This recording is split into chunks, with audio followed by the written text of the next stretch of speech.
Hello, this is Shannon from the University of Missouri, and I'm here to speak with you about CPT and OPT, which are two types of work authorization for international students in the U.S. Before we get started, I'd like for you to know that this is intended as overview information, and it's current as of April 2020. You should check with USCIS or your International Student Advisor for specific details and updates. With that, let's get started. This information is specific to F1 visa holders, which is the most common student visa type in the US for degree-seeking programs. It's also important to be aware that OPT and CPT are different than on-campus student employment. With an F1 visa, international students are eligible to work up to 20 hours per week for a part-time campus job. This is a great way to gain experience as well as wages to help with your overall costs. An example of this is one of the student workers from our office named Camila. Camila is a biomedical engineering major from Honduras, but she helps us with our social media efforts. So your on-campus employment does not need to be related to your academic program of study. At Mizzou, we have a program specifically for international undergraduate students called Smart Work Mizzou, which helps international students find employment opportunities on campus. Now let's talk about CPT, which is Curricular Practical Training, and curricular because it relates to your academic program of study. CPT is an employment authorization that allows you to work off campus in a work-study program. This is commonly in the form of an internship. CPT has a number of eligibility requirements. You must have been in lawful F1 status for at least one full academic year before you can begin CPT. You also must not have completed your course of study. In other words, you must be a current student who has not yet graduated. You must have a job or internship offer that is related to your academic field of study. And the internship requirement has to be part of your degree program. You must receive academic credit as well as a grade for the internship you're completing through CPT. And you must have that offer in writing for the position before CPT can be approved. As an example of CPT, I'd like to introduce you to Shraddha. Shraddha used to work in our office as a graduate assistant while she was completing her MBA program. She had a number of notable experiences during her MBA program.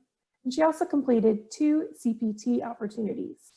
One was as a project management intern with FedEx, and another was as a campaign specialist with a local media company. Now we'll talk about OPT, which is Optional Practical Training. OPT is employment authorization that is also for off-campus work, and it must be directly related to your major field of study. You can use OPT for either unpaid or paid work experience.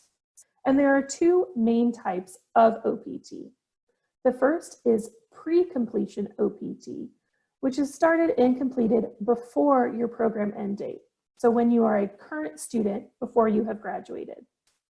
And then there's post-completion OPT, which happens after you complete your program. OPT also has eligibility requirements. Similarly to CPT, you have to be in lawful F1 status for at least a full academic year prior to applying for OPT. You must also have a passport that's valid for at least 6 months into the future. And you can't have completed a year of full-time CPT. However, it's most common to do part-time CPT, and part-time CPT does not count against this requirement. OPT does have a set duration. You have up to 12 months of total OPT eligibility. Any periods of pre-completion OPT are deducted from any available post-completion OPT eligibility. So for example, if you've completed 3 months of pre-completion OPT that might have come in the form of a 3-month internship when you were a current student, then you would have 9 months remaining eligibility of post-completion OPT after you complete your program and graduate. It's also important to be aware that you have to complete OPT within 14 months after your program end date. Now, for eligible programs in science, technology, engineering, and math, under certain circumstances, you are eligible to apply to extend OPT for an additional 24 months. The USCIS website listed below does have additional information about this process. As an example of OPT, I'd like to introduce you to Mari. Mari was a student worker in our office who graduated in just December of 2019, and she's currently doing her OPT as a personal trainer in Las Vegas. Mari eventually plans to go to graduate school, but she's enjoying the professional experience she's gaining related to her degree program in nutrition and exercise physiology. It's great that these opportunities exist for you to gain professional experience as an international student. You might be wondering how to apply or what resources are available. A great place to start is the USCIS website, which has information about both OPT and CPT. Once you're a current international student on campus, I highly recommend that you contact the international office or your international student advisor. They can provide you with additional information on the process specific to your university and the resources available. Again, this has been Shannon from the University of Missouri, and I wish you the best for your U.S. studies.